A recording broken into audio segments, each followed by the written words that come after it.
Assalamualaikum warahmatullahi wabarakatuh. Apa kabar anak-anakku kelas 7? Berjumpa kembali dengan Pak Edi di materi PKN. Kali ini kita masih membahas bab yang sama mengenai karakteristik daerah. Sebelum kita lanjutkan pembelajaran, kita berdoa sesuai dengan agama kita masing-masing. Berdoa, mulai.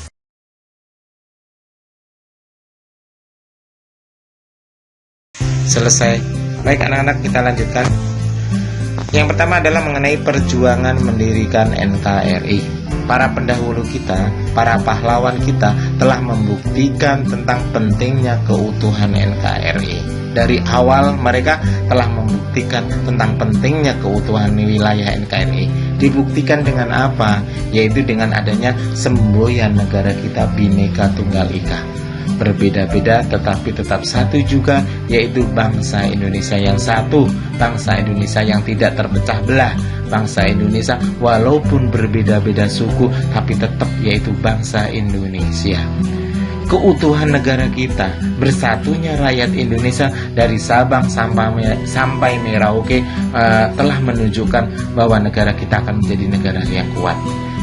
Sebaliknya, apabila negara kita terpecah belah, antar suku terjadi perang dan sebagainya, ya itu bisa memungkinkan negara kita menjadi hancur. Maka dari itu penguatan tentang keutuhan wilayah, tentang rasa cinta terhadap tanah air itu diperlukan. Jangan sampai perbedaan yang kita miliki menjadi jurang pemisah. Ya, itu jelas. Karena dari awal para pahlawan tidak menginginkan itu.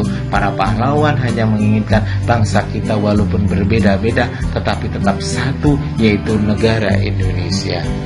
Perjuangan dalam meraih kemerdekaan telah banyak menelan korban, baik itu korban harta maupun korban nyawa.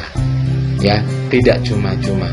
Maka para pahlawan semua berjuang tanpa adanya pamrih, tanpa adanya embel-embel ingin itu, ingin ini. Mereka hanya satu tekad, yaitu membebaskan bangsa ini dari kungkungan penjajah.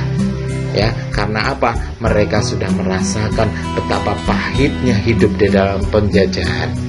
Kemudian, kemerdekaan yang telah mereka upayakan itu harus kita pertahankan sampai akhir hayat kita. Kita harus mengingat bagaimana perjuangan pahlawan kita, pengorbanan yang luar biasa itu. Tanpa mereka kita tidak bisa merasakan kemerdekaan. Maka dari itu, kemerdekaan yang sampai saat ini masih bisa kita rasakan, maka harus kita pertahankan sampai akhir hayat kita. Kemudian, perjuangan mereka dalam melawan ancaman itu ada dua macam, baik ancaman dari dalam maupun ancaman dari luar. Perjuangan melawan ancaman dari luar contohnya apa? Yaitu adanya peristiwa Bandung Lautan Api. Yaitu peristiwa ketika mereka melawan Belanda yang ingin kembali ke tanah air. Kemudian pertempuran 10 November Surabaya. Bagaimana semangatnya orang-orang Surabaya, arek-arek Surabaya. Ya, mereka berjuang mengusir penjajah Belanda yang ingin kembali ke tanah Surabaya. Kemudian contoh yang lain, yaitu seperti apa? Palagan Ambarawa, Puputan Margarana di Bali. Kemudian ada agresi militer Belanda yang pertama, kemudian yang kedua dan lain sebagainya. Itu contoh perjuangan para pahlawan melawan ancaman dari luar. Kemudian contoh perjuangan para pahlawan dari dalam seperti apa? Itu juga gak kalah penting. Karena apa? Bangsa kita harus membebaskan dari orang-orang yang tidak suka dengan NKRI. Yang pertama apa? Contohnya pemberontakan PKI Madiun tahun 1948. Kemudian ada lagi gerakan DITII. Kemudian ada lagi pemberontakan PRRI atau Permesta.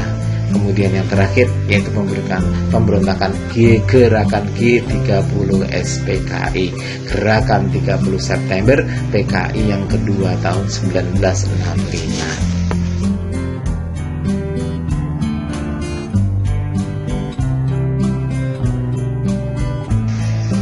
Mungkin itu yang materi yang bisa Bapak sampaikan, walaupun sedikit, mudah-mudahan bisa kalian pahami. Kemudian penugasannya, kalian rangkum materi tersebut di buku tulis kalian. Setelah itu kalian kerjakan soal 5 ini di kertas folio atau selembar kertas. Paham ya anak-anak? Mudah-mudahan semuanya paham. Kalian cari artikel-artikel tersebut, boleh di Google dan sebagainya. Bapak tutup. Akhirul kalam. Wassalamualaikum warahmatullahi wabarakatuh.